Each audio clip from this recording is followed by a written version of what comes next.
Good morning. Sorry, this weather. FedPhoenix fam. And yes, I broke a nail getting the ice bucket open to salt the salt bucket. You know, the ice melt stuff to shovel and do all that in this lovely winter storm. Anywho, so I want to make a really quick video, about something called the Alford Plea. Now, I recently found out about this, and honestly, I knew during my court processes that I was not being given reasonable representation, right? And even though I may be a little more knowledgeable than the average person on federal law and even, a few other types of law, it was very obvious to me that I was not being given adequate representation. And that is something that continues to not sit well with me. Even now, after everything's over with But when I learned about Alford Pleas, it really kind of twisted the knife that was already kind of stuck in from the lack of proper representation.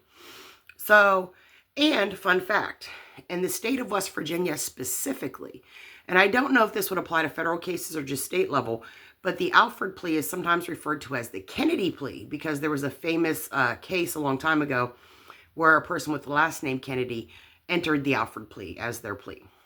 So I just want to tell you all about it in case you or a loved one is going through the court process, or, one day perhaps you or a loved one will go through the court processes, and this may be a useful tool for you. So what the Alford Plea is, and of course if you Google it and start researching it, you'll find, as I did, that the judge has to accept your Alford Plea, right? Yeah, in order for you to enter it.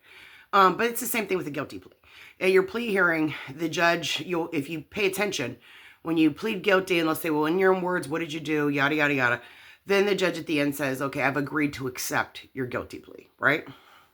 So it's the same thing with the Alford Plea.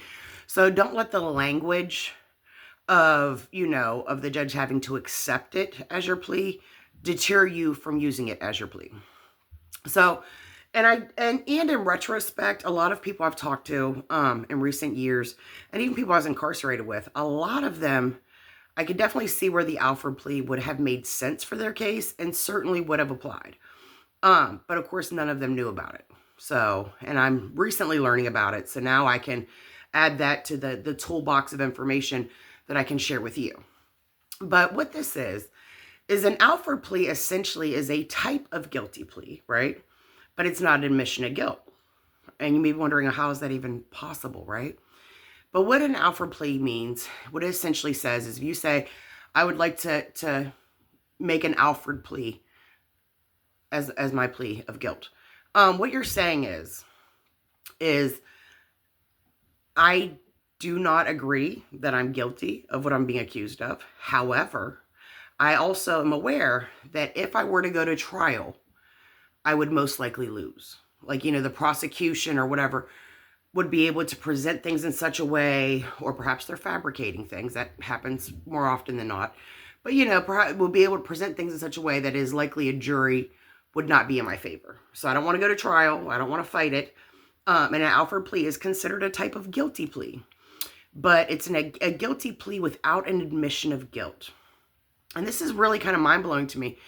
And I certainly would have loved to have used this in my legal proceedings because it was very applicable. Was I guilty of what I was being accused of? Absolutely not. Had I been warned by my lawyer that if I did not plead guilty to this, they would come with a heavier, much bigger charge that carries more time, and it would not be difficult to prove in court to convince a jury that I was guilty, even though I truly did frickin' nothing. Yeah. So, in those situations, and a lot of times, with the federal, with the feds, you can have a one-man conspiracy. I'm not aware of any state where that's even possible. In state cases, conspiracy cases involve multiple parties. But in the federal instance, you can have a one-man conspiracy. And how this works is essentially all the prosecutor has to be able to convince a jury of is one, that you were aware that another party was conducting criminal conduct, or, and this really gets you could have reasonably deduced it, right? So if your uncle has, a fleet of Mercedes Benzes and 2 mansions, but he has no legitimate business, and, he has other lifestyle things or whatever going on, they make it very obvious that he's involved in something criminal. That's one of the two standards that have to be met for a federal prosecutor to convince a jury to convict you on conspiracy. The other thing is just that you financially gained from their criminal conduct. So let's say you have this uncle, and he's obviously doing some shady stuff. You don't really know what he does to pay his bills, but he makes a lot of money. Maybe he has some interesting tendencies or whatever. But you feel like, you know what, that ain't got nothing to do with me. He's protecting me by not involving me. And then let's say for your graduation, he gifts you a new Bugatti or a horse or whatever, some type of money or asset that the courts can trace and say that you actually received it. They can prove that you financially gained from his criminal conduct. With that alone, you are now guilty of conspiracy on the federal level. So what happens a lot, particularly with women, a lot of times women become collateral damage in someone else's crap, whether it be a husband, a boyfriend, an employer. I've seen that, a male relative. They're closely associated with someone who is committing crimes and making a lot of money. And of course, as men, these people or person, who do things for them financially at some point or maybe consistently. And when it's time for when the ship goes down, they're often charged with something, or they get like a target letter like I did, basically a threat that you're going to be charged with a crime. And of course you lawyer up at that point, and then you find out, how this works. And the premise is either you plead guilty to something, whether you did it or you didn't, or we're going to charge you with conspiracy on the federal level, which probably carries significantly more time than whatever crime we're asking you to plead guilty to. And so you do what is smart. Because again, to convict you on federal conspiracy, you just need those two factors. You don't have to have been doing anything. You didn't even have to have a discussion about what the other party was doing. The fact that you knew or could have reasonably deduced and you financially benefited, you are now guilty of conspiracy on the federal level. Conspiracy to whatever crime was being committed, whether that was drug distribution, whether it was money laundering, embezzlement, whatever. Even human trafficking. If the person whose business you didn't know, but they were helping you out a little financially, if they were human trafficking, God forbid, which is, you're now a co-conspirator in that. Or you're a conspirator, because there is no co, because it's just you. You're the conspirator. And so women plead guilty. And I've seen this happen to men too, but it largely happens to women. And I think sometimes it's a kind of a get back because the person, someone in the food chain of arresting officers and detectives and feds and prosecutor, whatever, have a beef with the actual criminal. And so want to give as many people around them as much time as possible, or see as many people around them go to jail as possible. I think sometimes they just like doing it. You have prosecutors, you have, people that work for the feds, you have people that work for the state, that have friends that are feds that may get the feds to pick up your case. Because they just want to see you do time. Maybe you got smart with them when you're being questioned. Maybe they don't like you. Maybe it just really, puts a little extra zing in their morning coffee to know that another person's in prison, thanks to them.